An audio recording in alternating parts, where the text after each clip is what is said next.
All right, we are back, and we are live from the Monsters of Rock cruise here. We are in a port. We're not moving yet. I think we're sailing at around 5 or so. Extreme is going to play for the first time, and they're going to play the pool stage for our sail away, and we're going to kind of do our big sail away photo because, as we were talking about earlier with Larry Morand, who produces the cruise, we weren't able to do that on the day we left Florida, which was on Saturday because weather was crazy for a bit, but we're going to get that ceremonial big shot in today as we leave from the Dominican in a few hours, and I'm looking forward to making that happen and being a part of that and kicking it off. We're kicking off the cruise halfway through it, but hey, it'll feel good. It'll be like we're starting all over again, like no time has passed. Joining me now, we have one of the things I love about being on, a lot of things I love about being on the cruise, but one of the things I love about doing radio on the cruise is the ability to see artists from different eras, different ages, different backgrounds, and get a chance to meet and interact and sometimes put them on the air together. And joining me now, sitting right next to me, is a guy that, my gosh, I've known forever, and it's always great to see him. And he's on here. We'll find out what he's doing on here in a second. But David Ellefson is here.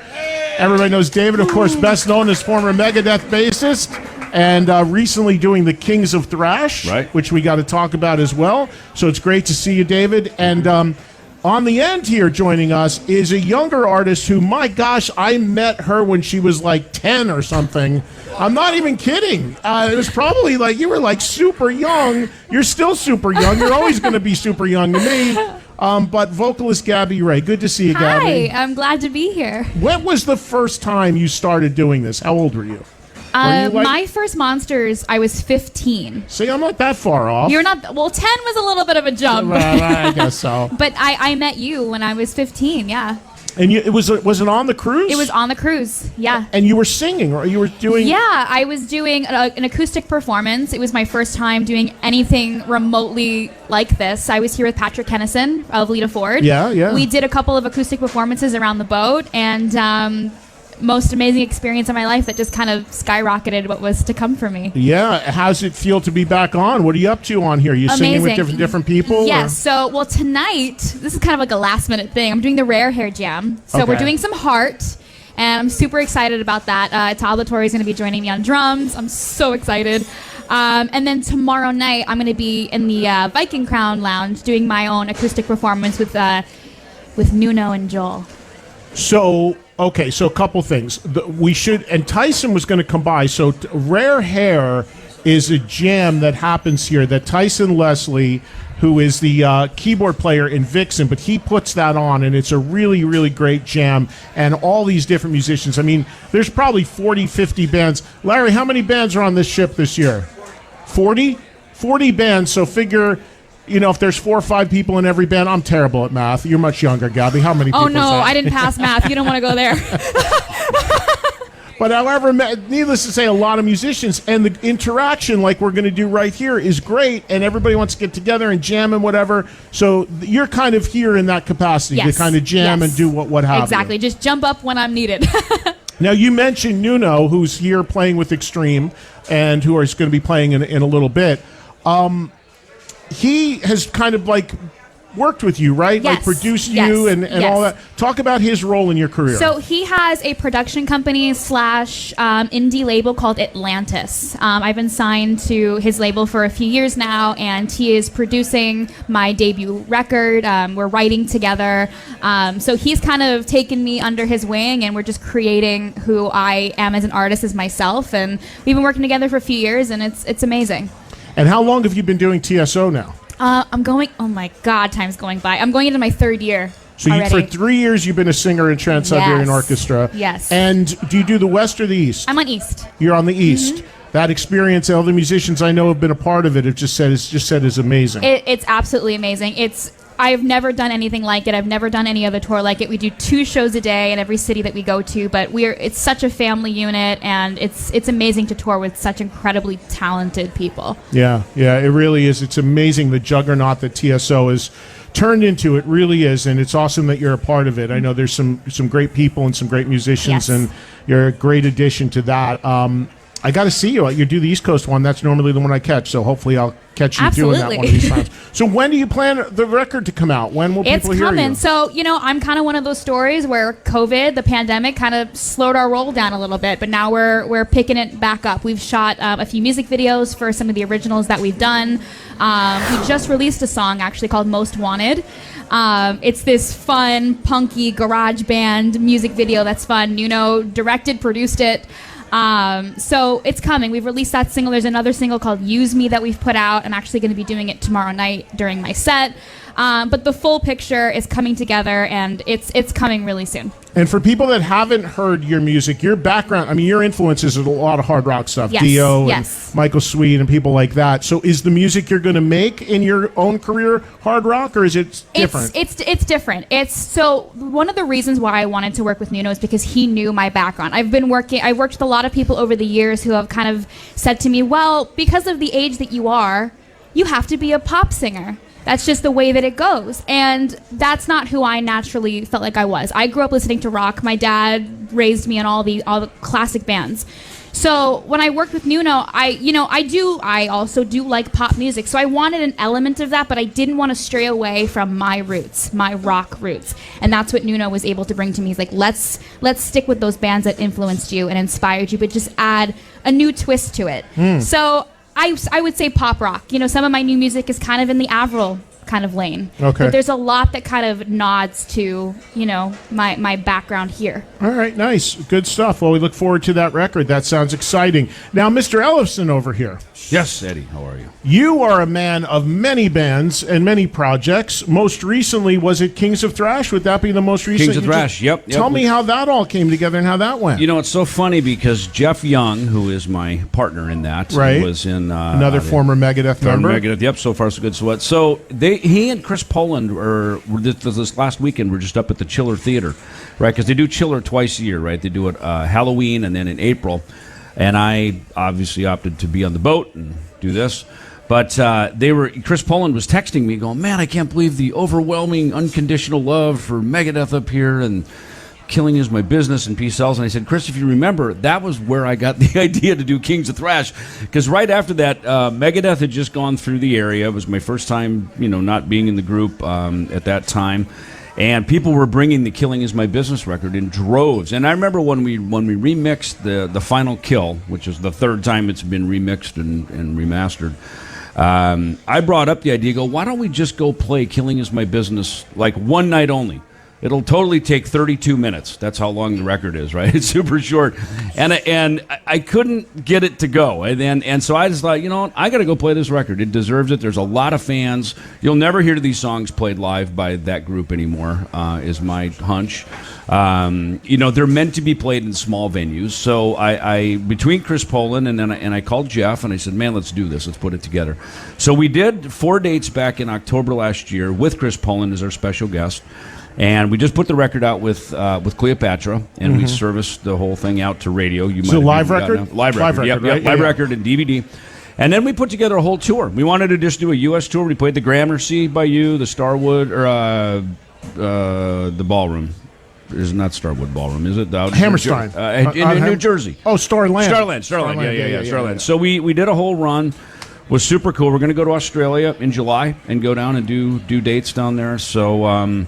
between that and then I've got this other group, Dieth, over in Poland. Yeah, that's right. We talked about that on the air. So tell us about that. So that's interesting. That's my foray into death metal, I guess. Even though I don't think it's a death metal band, quite honestly. In fact, we're approving the video we just shot that I'm actually singing the lead vocal on. It's a ballad. Sounds so death metal, though, David. It is. Dieth. It's funny. When we were shooting the first video a year ago, I was over in Europe, and so the guitar player Guilherme is from Entombed AD. The drummer Mihal is from Decapitated. So these are true dyed in the wool. Right now, Gabbie Ray's looking at us like, "What the hell are you guys talking about? What on earth?" It's okay. I'm learning. I'm learning so much. You're learning about death metal. Exactly. And in 20 years, when Gabbie Ray decides to do death metal, then which you will. Of course, I will. It's in your future. And I will call you. Please do. That'll be it. We'll put together and we'll call. We'll you need a much more death metal name than Gabbie Ray. Though. Gabbie Ray. You're going to need like all those guys have great death metal names.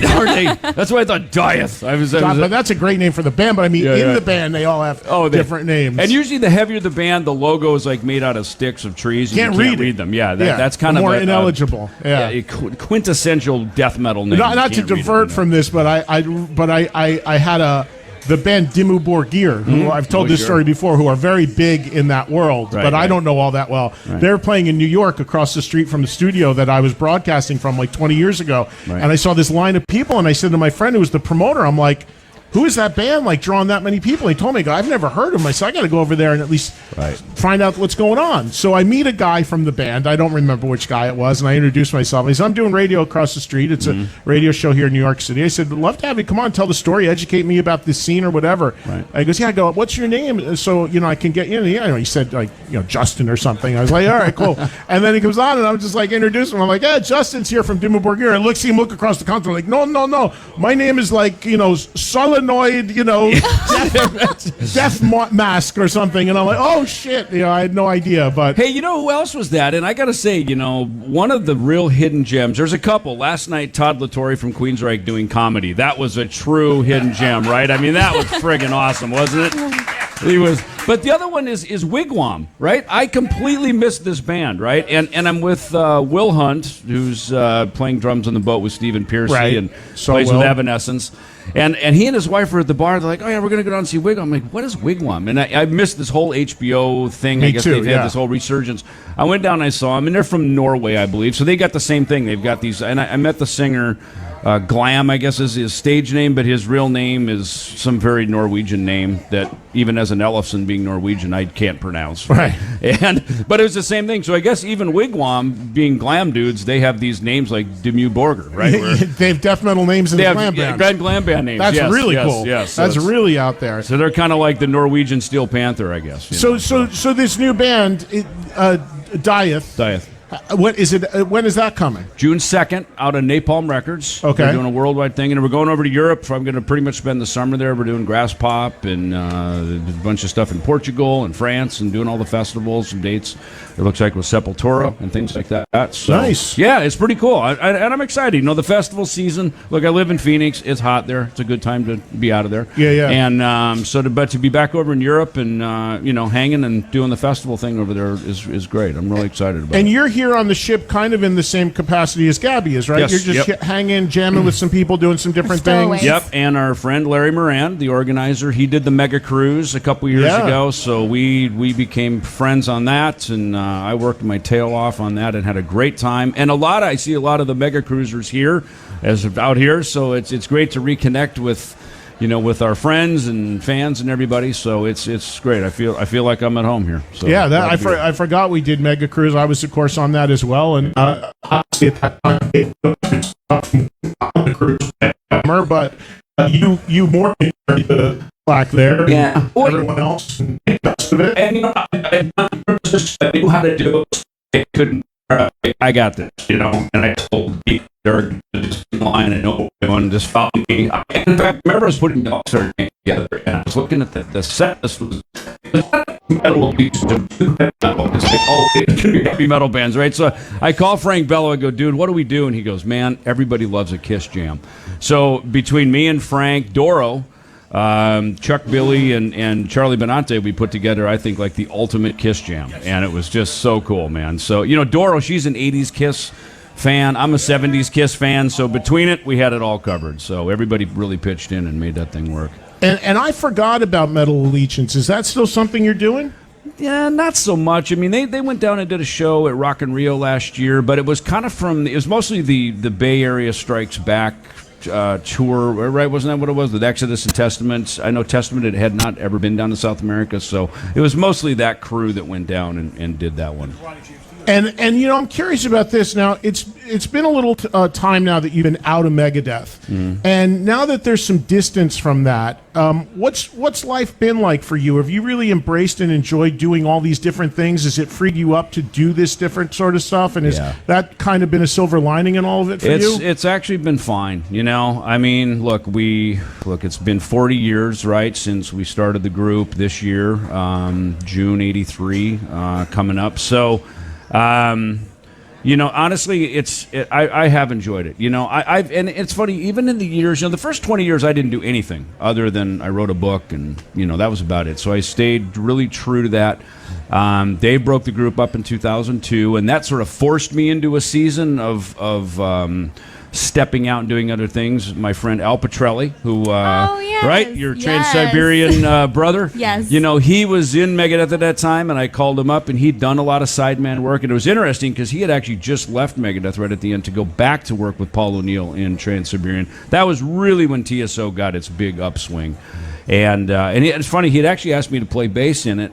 That year, it was that would have been '01, and I was sick. I was just worn out from being on the road, and I said, "Man, I need a break to just go home and just relax." But he was a good friend to me, and he just said, "Man, brother, you just say yes to things. You be available when people call you. Say yes." And so I've taken his advice. So when like this, come on the cruise. Hey, do you want to be part of the jam? You want to do Rare Hair? You want to do this? Do you want to join a death metal band in Poland? Sure. Why not? I got some extra freaking flyer miles. Let's Why just not, create a death metal band right now. Okay, we're doing done. it. We are making news on the Monsters of Rock cruise. Gabbie Ray, David Ellefson, new death metal band coming soon. Yes.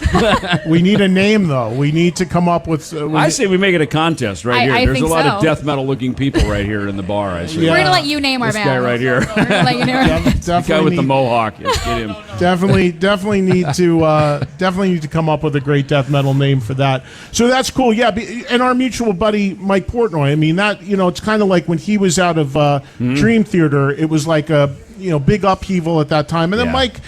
When you talk to him about it now he's cool with them again, which is great. Right. But he has all the opportunity to do all these different projects and bands. And I see a little bit of that in you. You were always aggressive in doing stuff, books. Right. You had your own record label. I don't know if you're still doing that. I mean, you had a lot of that stuff that was coming out. Yeah, I kind of scaled the label back to be a little bit more to put out the records that I want to put out. With Combat especially. The coffee thing. We still do coffee. We ship internationally. We got that piece of it figured out.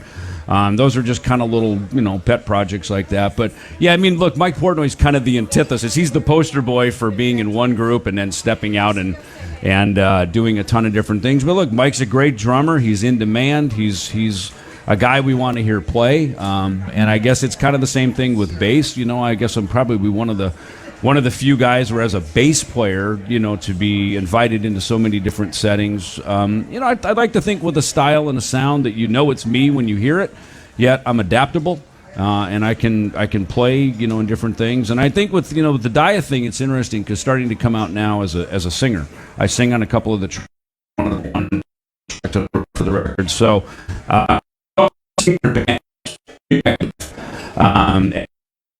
and then once you and voice, which it kind of part of that thing. I mean, there's some bands, Kiss obviously have two singers. There's a few bands that have a couple of vocalists, but for the most part, it's usually one identifiable voice.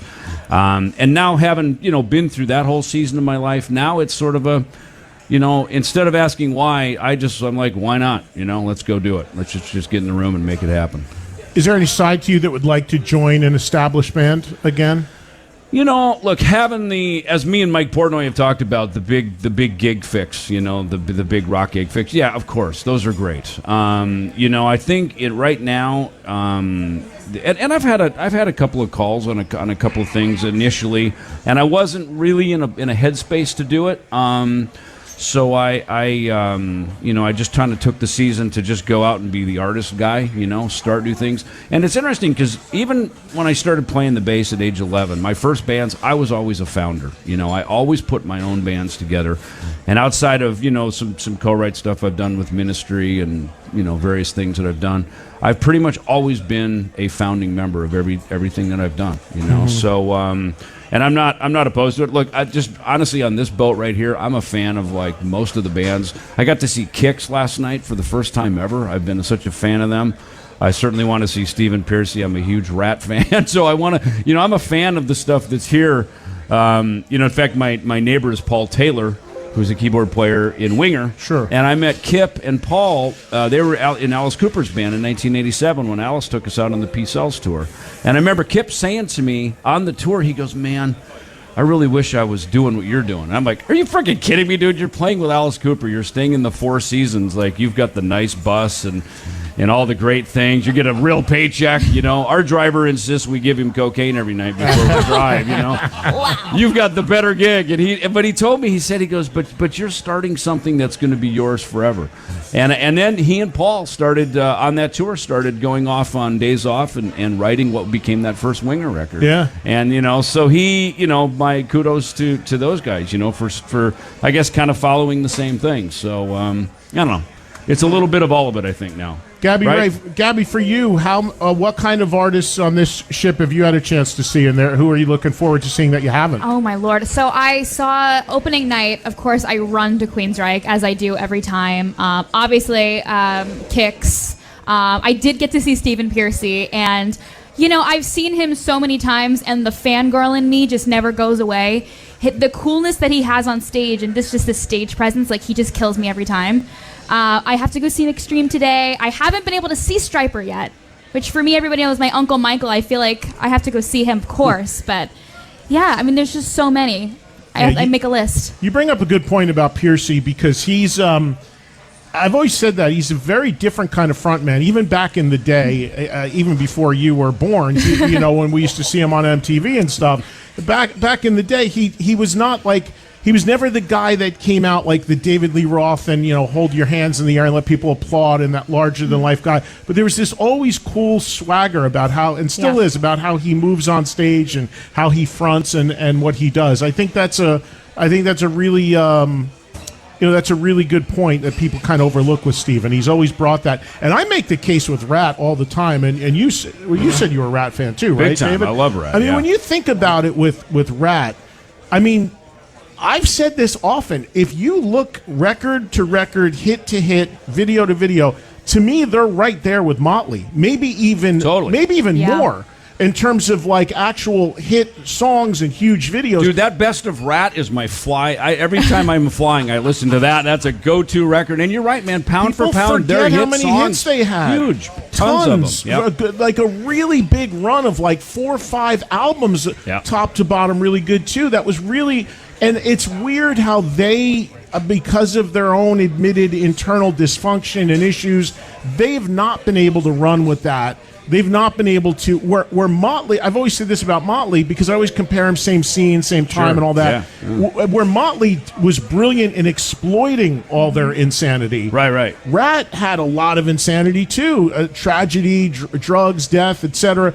But Motley turned it into books and movies, which I think elevated their whole story. 100%. Where Rat just kind of like imploded from the dysfunction, and that's maybe why we're there. It's hard to harness your dysfunction, because by its nature, dysfunction blows everything apart, right? And you probably know something about it. I know exactly what you're talking about. Yeah, God bless Nikki for doing that. But Nikki got cleaned up too, and I think that's a big part of it. Is being present and being aware and knowing how to sort of take your past and bring it together into a story that, of course, is shocking, right? If you die, that's shocking, especially if you come back to life, and like he did. But he's lived to tell about it, and I think he's done a great job with it. And they embrace it too. They're not ashamed of it. They don't worry about being canceled by it. They don't worry about any of that pop culture bullshit. They just frickin' go with it, man. Right. And you know what? That's what we do as rockers, right? Like, we don't worry about that crap. We speak our own language, and we stay strong. We stick by each other, and that's what we do. And Gabbie Ray is smart because she's coming out as a solo artist, so she doesn't have to deal with any bullshit. She will be the boss in her career. I learned from all of you. Yes. You will Good crack job. the whip. You will set everybody straight. And you will be the don't look me directly in the eye when I walk down the hall person. No, if I ever become that person, you can give me a little smack on the head. I promise.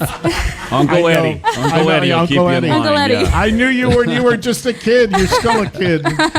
Jeez. Well, I appreciate both of you coming by and spending a few minutes here. And I see Todd Latore here. I see Jason Beeler here.